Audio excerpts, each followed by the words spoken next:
RS brothers లో ఆషాఢం KG sale మళ్ళీ మొదలైంది. మరెన్నో క్రేజీ ఆఫర్స్ ఖైదీ చేయండి ఆర్ఎస్ బ్రదర్స్. జబర్దస్త్ అంటే అనసూయ అని ఒకప్పటి మాట. ఇప్పుడు జబర్దస్త్లో అనసూయ గారు లేకపోగా ఎందుకు వెళ్ళిపోయారు అనే దాని మీద చాలా ప్రశ్నలే వచ్చాయి. అయితే నిన్నటి ప్రోమోలో ఆవిడ దానికి సమాధానం చెప్తూ ఆవిడే నేరుగా వచ్చి ఇందుకు వెళ్ళిపోయాను అని సమాధానం చెప్తే ఇప్పుడు అది బాగా వైరల్గా మారింది. నిజంగానే అదే కారణమా? అసలు జబర్దస్త్ అనసూయ గారు ఎందుకు వదిలేసిపోయారు? దానివల్ల అంటే వెనక నిజంగా ఈ డబుల్ మీనింగ్ డైలాగులను ఇబ్బంది పెడుతున్నారా? ఈ విషయం గురించి మాట్లాడడానికి ఈరోజు నాతో పాటు సోషల్ యాక్టివిస్ట్ కృష్ణకుమారి గారు ఉన్నారు. మేడంతో మాట్లాడదాం. Hello ma'am. హలో, నమస్తే. బాగున్నారా? సో అనసూయ గారు ఒకప్పుడు నిజంగానే జబర్దస్త్ అంటే అనసూయ గారి కోసం చూసేవాళ్ళు కూడా ఉండేవారు. ఆవిడ డ్రెస్ కోసమో లేకపోతే ఆవిడ డ్యాన్స్ కోసమో ఉండేవాళ్ళు.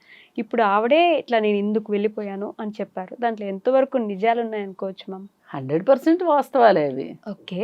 ఇప్పుడు ఆమె ఏమి నష్టపోయింది ఏమీ లేదు. జబర్దస్త్ వల్ల మంచి ఫేమే వచ్చింది ఆవిడకి, మంచి మార్కెట్ కూడా వచ్చింది. సార్ సినిమాలు వచ్చాయి, సినిమాలను తలదన్నిన షోలు వచ్చినాయి. ఒక షోలో అయితే ఏకంగా ఆవిడ శేఖర్ మాస్టర్తో కలిసి ఆయన బ్లేజర్ ఇప్పితే ఈవిడ కూడా బ్లేజర్ ఇప్పి, అలాగే పిల్లలు చూసే షోలు ఇవి ఇళ్లలో. అయితే ఆమె వేసుకున్న డ్రెస్సు చాలా అర్ధనగ్నంగా, చాలా అంటే చాలా హాట్ డ్రెస్సులు వేసుకొని ఆ షోలు చేసింది. మరి నేను ఇలా ఉండటం మా వారికి ఇష్టం. వెళ్ళి సీషోర్లో వాళ్ళ హస్బెండ్, ఆవిడ వాళ్ళ ప్రైవేటు సీన్లను కూడా ఆవిడ ఓపెన్గా పెట్టింది. ఇదంతా ఎందుకు పెడుతున్నారు సోషల్ మీడియాలో? సింపుల్గా ఫేమ్ కోసం. ఒక ప్రత్యేకంగా ఆమె ఒకటి ఉంది, ఛానల్ ఉంది, దాన్ని ఫాలో అవుతున్నారు లక్షల మంది, లైకులు కొడుతున్నారు, డబ్బులు వస్తాయి, ఏం ఫేమ్ అవుతుంది. పైగా ఏంటి, ఇండైరెక్ట్ గా ఒక మెసేజ్ ఏమిస్తారంటే వీళ్ళు మేము ఏ పాత్రకైనా మేము సిద్ధంగా ఉన్నాము అని వాళ్ళ సంసిద్ధతని తెలియజేస్తారు. ఓకే. అంటే ఇప్పుడు మామూలుగా ఒకప్పుడు ఆడిషన్స్కి వచ్చిన తర్వాత కమిట్మెంట్ అడిగేవాడు. అవును. అయితే ఇప్పుడు ఏం నడుస్తుంది అంటే అప్లికేషన్ పెట్టేటప్పుడే వెనకమాల మేము ఏ కమిట్మెంట్కైనా రెడీ అని రాసిచ్చే వాళ్ళు కూడా వస్తున్నారు. అంటే నేను రాసిచ్చిన వాళ్ళని తప్పనట్లేదండి. ఇలా ఉంటేనే, మీరు ఇలా ఉంటేనే మీకు ఛాన్సులు ఉంటాయి అని వాళ్ళు ఎవరైతే చెప్తున్నారు. చెప్పకనే చెప్తున్నారు. ఇదంతా ఈ సినిమా ఇండస్ట్రీ కావచ్చు, సోషల్ మీడియా కావచ్చు, ఏదైనా సరే మొత్తం టీవీ ఇండస్ట్రీ కావచ్చు, సినిమా ఇండస్ట్రీ కావచ్చు, మొత్తం మేల్ డామినేటెడ్గా ఉంది. అక్కడ నిర్మాతలందరూ మగవాళ్ళు. వాళ్ళ దాహానికి వీళ్ళు బలి కావాల్సిందే. కమిట్మెంట్ల పేరుతోటి, లేకపోతే ఇంకోటి వేషాలని,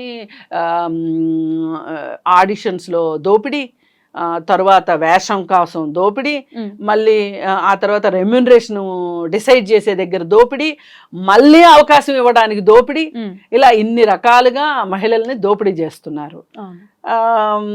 డబ్బుల విషయంలో దోపిడీ చేస్తారా, లేకపోతే వాళ్ళ వాంఛలు తీర్చుకుంటానికి వీళ్ళని లైంగిక దోపిడీ చేస్తారా? దోపిడీలు చేస్తున్నారు.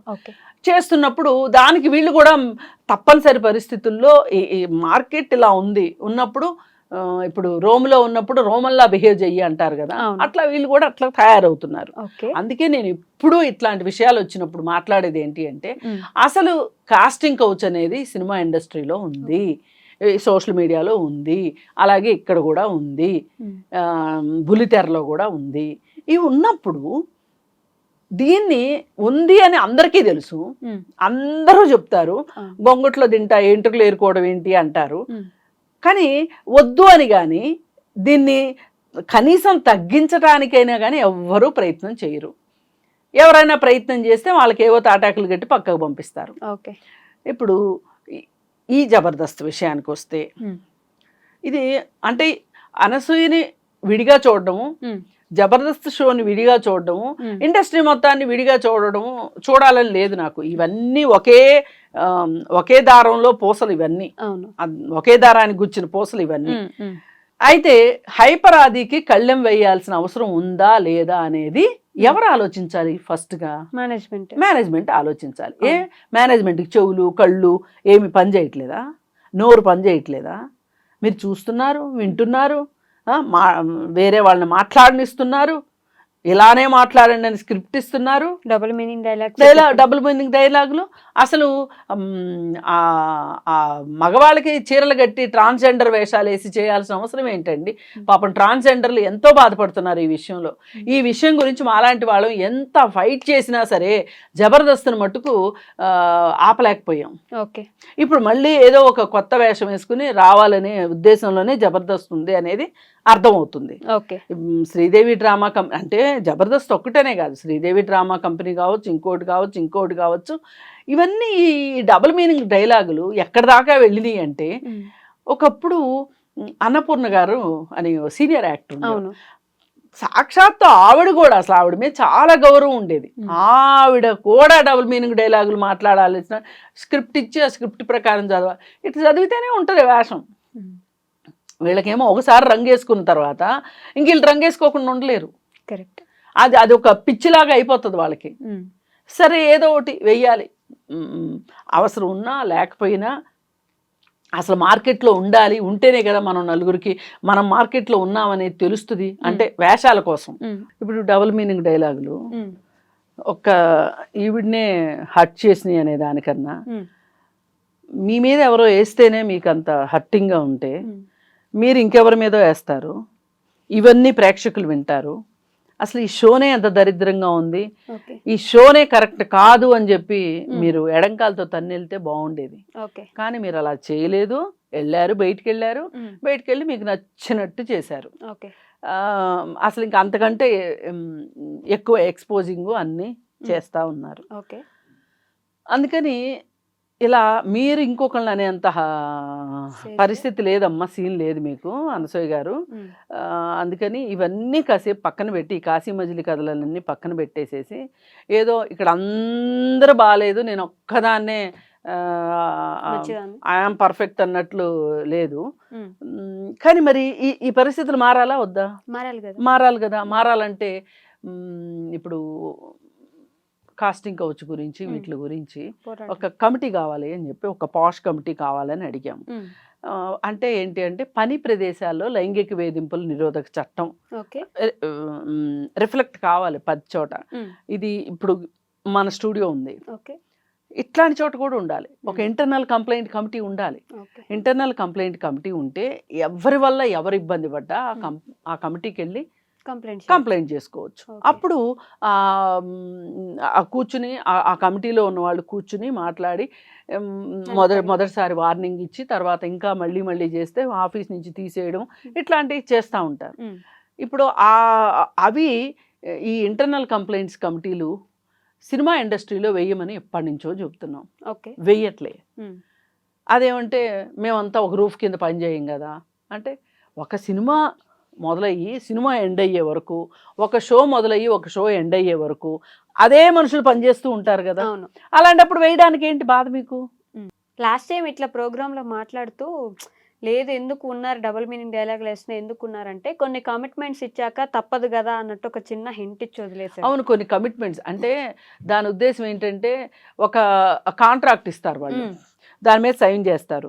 ఈ కాంట్రాక్ట్ ఇన్ని రోజులు అని చెప్పి పెట్టుకుంటారు. ఈ ఇన్ని రోజులు ఇన్ని డబ్బులు వస్తాయి కాబట్టి వాళ్ళు కొన్ని కమిట్మెంట్స్ పెట్టుకుంటారు. ఇప్పుడు ఇల్లు కొనుక్కుందామనో, లేకపోతే ఒక కార్కి ఈఎంఐగా పెట్టుకోనో, లేకపోతే ఇంకోటో పనిచేసేవాడికి వాడికి వచ్చే డబ్బుల్ని ఎలా వాడుకోవాలనేది వాడి ఇష్టం, పెట్టుకుంటాడు, తప్పేమీ లేదు. అది అనసూయ అయినా పెట్టుకోవచ్చు, మీరైనా పెట్టుకోవచ్చు, నేనైనా పెట్టుకోవచ్చు.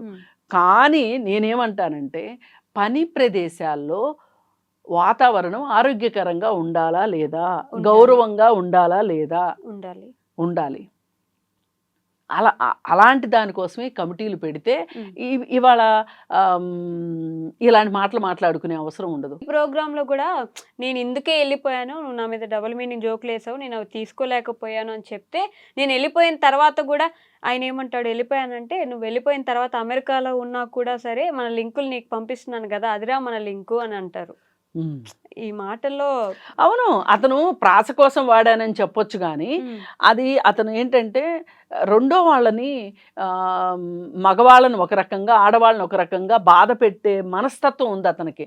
అంటే ఏ స్థాయికి వెళ్ళిపోతాడంటే, ఇక రెండో వాళ్ళు అక్కడికక్కడ చచ్చిపోయినా అతనికి ఇష్టమే, కానీ అతని డైలాగు రావాల్సిందే, ఆ డైలాగ్ విని అందరూ నవ్వాల్సిందే, వెకిలి నవ్వులు నవ్వాల్సిందే. ఈ నలుగురు చూడాల్సిందే. చూసి ఆ ప్రొడ్యూసరు ఈయనకి భుజం తట్టేసేసి నీకు ఇంకో 10,000 ఎక్కువ ఇస్తానులే రెమ్యూనరేషన్ అనేదాకా, అంటే దంచమ్మ కొంచెం అంటే ఎగిరెగిరి దంచినట్టు చేస్తాడు. ఆ మాటకు మళ్ళీ కూడా అనసూయ గారు ఇదిగో ఇందుకే వెళ్ళాను అని అది పనిగా మళ్ళీ మళ్ళీ చెప్తూనే ఉన్నారు. మళ్ళీ అందుకే ఇవన్నీ ఒకే తాను గుడ్డలు. అనసూయ కావచ్చు, హైపరాది కావచ్చు. కాకపోతే ఇక్కడ బాధితురాలిని నేను అని అనసూయ చెప్పుకుంటుంది, ఆదియే కారణం అని చెప్తుంది. దాన్ని కూడా మనం ఆలోచించాల్సింది ఆ విషయం గురించి కూడా.